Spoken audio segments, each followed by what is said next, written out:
ba na bago sumikat pa ang maleta, ay sikat na sa ikat na ang gym bag or duffel bag. Mga clear. Okay? Sumikat ito noong hearing sa Committee on Good Government or Good Governance. Tama ba? Teka lang, alam ko, good government ito. Good government.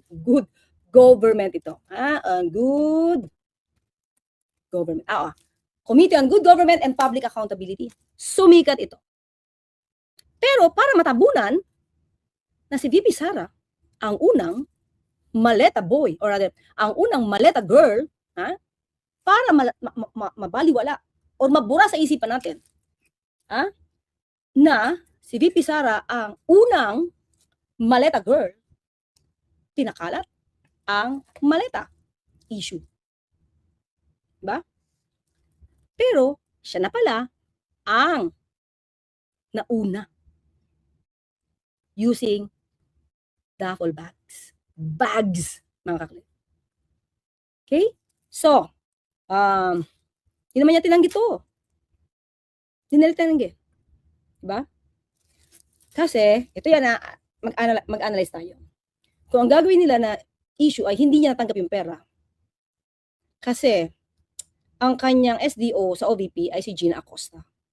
At ang kanyang SDO sa OVP ay sa DepEd ay si Fajarda. Okay? Di niya makakaila na natanggap nila yung pera. Sinabi yan ni Fajarda at saka ni Acosta. Na sa utos ni VP Sara, yung lahat ng pera na withdraw sa bangko ay pinapunta o dinala, pinadala, pinareceive kay security. Sino security? Sa OVP, sila Chika. Sa DepEd, si Nolasco. Okay? Napangalanan yan. Pero, itong mga taong to na napangalanan at tinuturo si VP Sara, hindi ito kinontra ni VP Sara. Hindi siya kinontra at kung ay hindi ako nakatanggap ba? Security. Kasi mangyayari yan mga pag si Gina Acosta, umami siyang dala niya yung pera, di ba? Inamin niya. Doon ang tapos kay Gina Acosta Hindi na umabot kay La Chica. So ang tanong, ang sabi ni Gina Acosta, yung pera, according to VP Sara, ay ibigay kay La Chica. Okay? So, kung magdi-deny yung dalawa, mga clear, kung magdi-deny itong sila Chika at saka si VP Sara, na may natanggap sila kay Gina Acosta, ang papalabasin nila dito, si Gina Acosta, yung nagnakaw ng pera. Kasi natanggap umami na withdraw, di ba? Ngayon, gagawin ba nila yun? Malamang hindi. Bakit?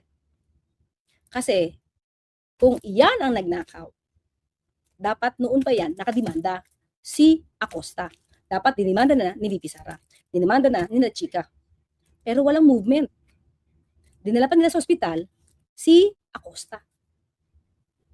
Diba? At hanggang ngayon, wala tayo nadidinig na anumang pagbibintang o pagtuturo ni VP Sara sa kanyang mga SDO. So it means, yung admission ng mga SDO na ito ay binigay sa mga taong tinuro o inutusan na kunin yung pera, ang galing na utos ay mula kay VP Sara. Pero walang violent reaction. Walang pagdi-deny.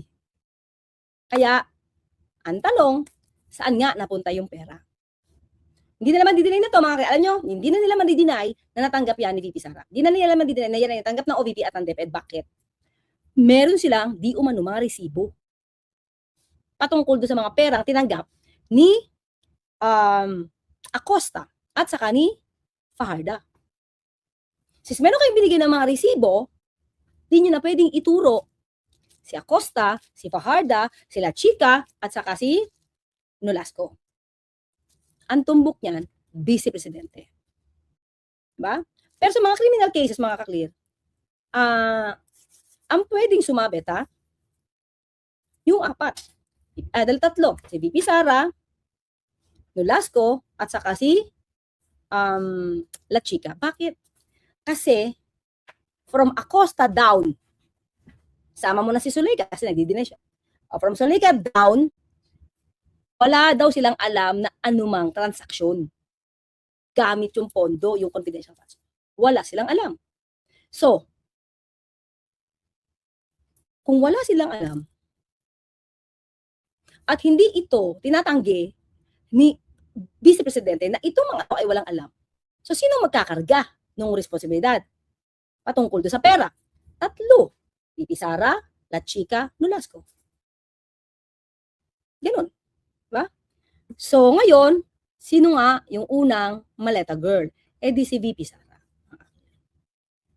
Diba? Witness sa mga pahayag ng self-confessed bagman na si Ramil Madriaga nung nasa Kamara pa ang impeachment. Ito ay may kinalaman sa milyon-milyong withdrawals ng OVP. Ang detalye sa agenda report ni Isaiah de los Fuentes ay mula sa Senado. Isaiah.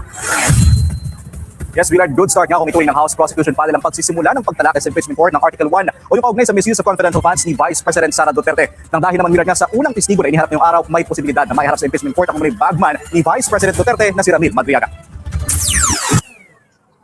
Kasi simula pa lang ng paglilitis, bahagyang naging mainit na ang talakayan sa impeachment court. Makailang beses na winarningan ni Presiding Judge Senator Chis Escudero si House Prosecutor Leila de Lima dahil sa umunoy may konklusyon na siya sa kanyang opening statement kahit wala pang paglilitis. Kapag ang isang impeachable officer, tulad ng pangalawang Pangulo, ay nabuso ang kapangyarihan sa paraang sumisira sa accountability, sumusubay sa pananagutan, dapat pa ba siyang pagkatiwalaan?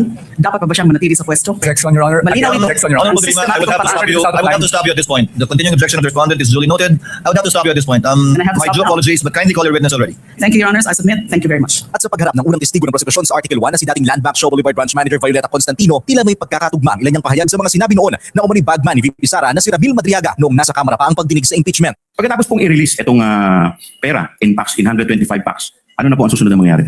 Bali, nilalagay na po nila yon sa dala po nilang bags. Madam Witness, Di ba? Nauna to.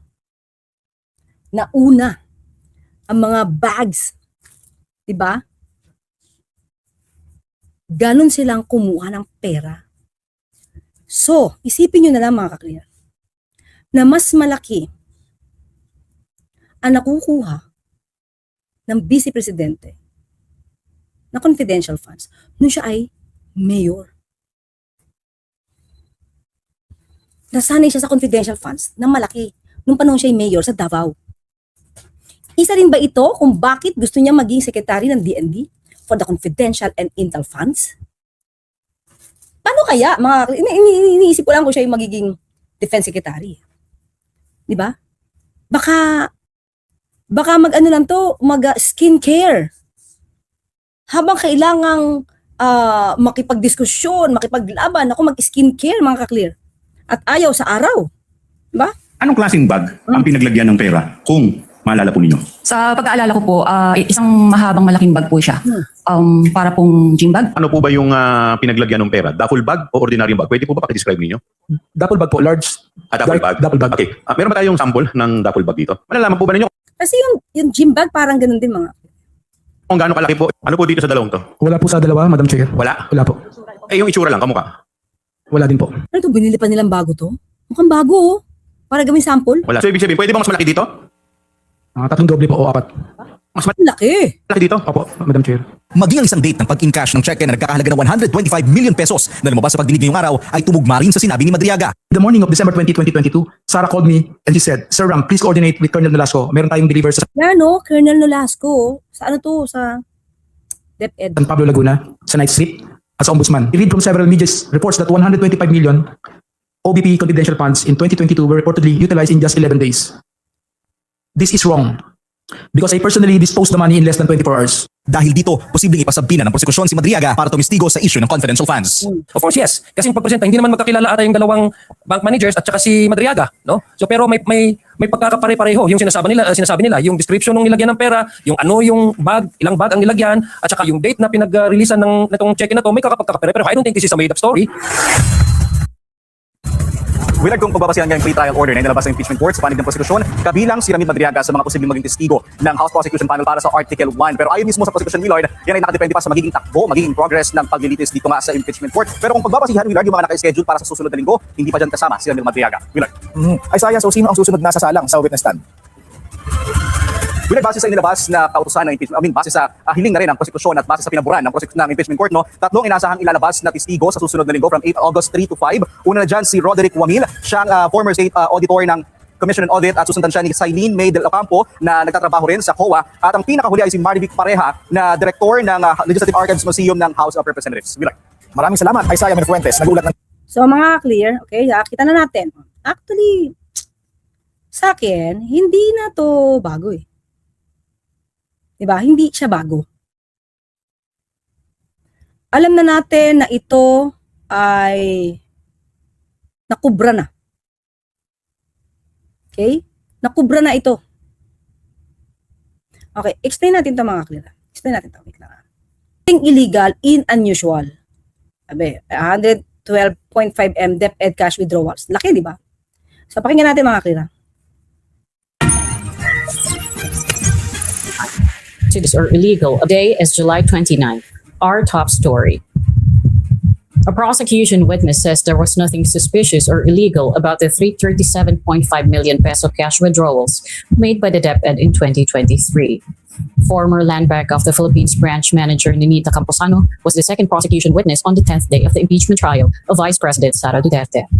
She described the transactions as unusual. She noted that the typical cash withdrawals of DepEd at their branch average only about 10 million pesos. Although she called the withdrawals unusual, Camposano maintained there was nothing illegal about the withdrawals. She said this. Actually, mga kakli, okay explain ko to ha, naging issue siya. Pinapakita dito, okay, unusual siya. Unusual yung pag-withdraw ng ganong kalaki ng DepEd. Tama ba? DepEd ba siya? Okay, DepEd. Okay, DepEd. Hindi siya illegal per se. Kasi ang pag-withdraw ng pera, mga ka-clear, at ito naman ay talagang may nakalaan na pera for that. Withdraw mo man lahat yan. It can be unusual. Kasi hindi ganon ang style ng pag-withdraw ng nakaraang DepEd, mga ka-clear. Pero withdrawin mo man lahat yan, hindi ibig sabihin niya na illegal yung ginawa nila. Diba? So, actually, nakapuntos ba dito si Senator Robin Padilla? Siya nagtanong, di ba? Right? Si Senator Padilla ang nagtanong kung ito ba ay illegal. Kung unusual man to, ito ba illegal? Wala ito, kung ako yung judge dyan, wala itong punto sa akin. Bakit? Kasi pinag-uusapan lang dito ay withdrawal. Okay? So, sino nakapuntos mga kaklir? Ako bilang abogado, sino nakapuntos? Napakita na yung withdrawal ay unusual o yung napakita na yung withdrawal ay hindi illegal? Alam mo kung bakit? Ganito yan eh.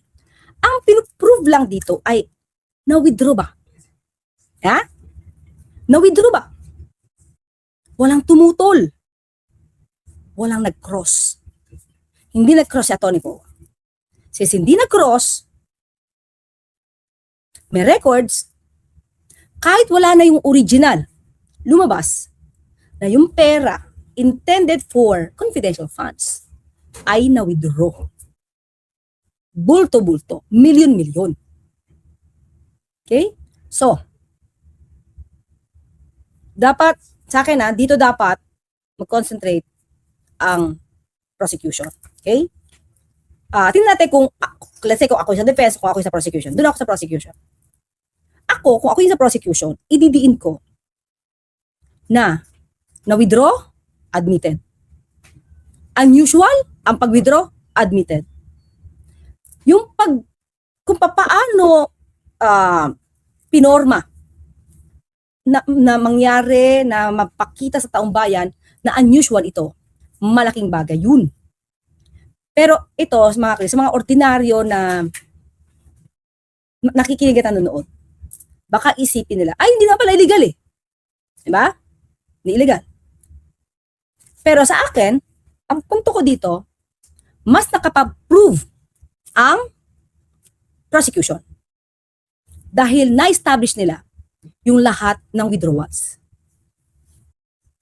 Ng unusual ang pag-withdraw kasi bulto-bulto ang withdrawhan. Ano na-prove ng depensa? Hindi siya illegal, yes, pero yung pera napunta sa SDO at si SDO binigay kay La Chica at kay Nolasco sa utos ng Vice Presidente. So di nila makakaila na yung pera ay na-withdraw nila. So kung ito ba'y illegal, hindi usapan dito kung illegal. Ang magiging illegal lang dito mga kaklit ay yung paggamit. Kasi since siya nagpondo naman talaga dyan, nakalaan niya sa opisinang ito, anytime pwede mong withdrawin yan kahit buo. So, ang mas namin approve dito ang prosecution. Kasi na-create nila yung thinking na unusual. Bakit buo? Gagamitin ba nila ito agad-agad on that same day? Itong perang to, ba't kailangan buo? Diba? Ikaw na Vice Presidente ka, kukunin mo lahat yung 112 million pesos. Ang tanong, kapag nasalang si Vice President, bakit kailangan mong i-withdraw yung buo na 112 million? Sa isang araw lang. Di ba? Pero kung malakas ang loob ng depensa, kaya lang mukhang wala eh. Kasi may paper trail eh. May pirma eh. Di ba? Kasi yung cheque ay wala na.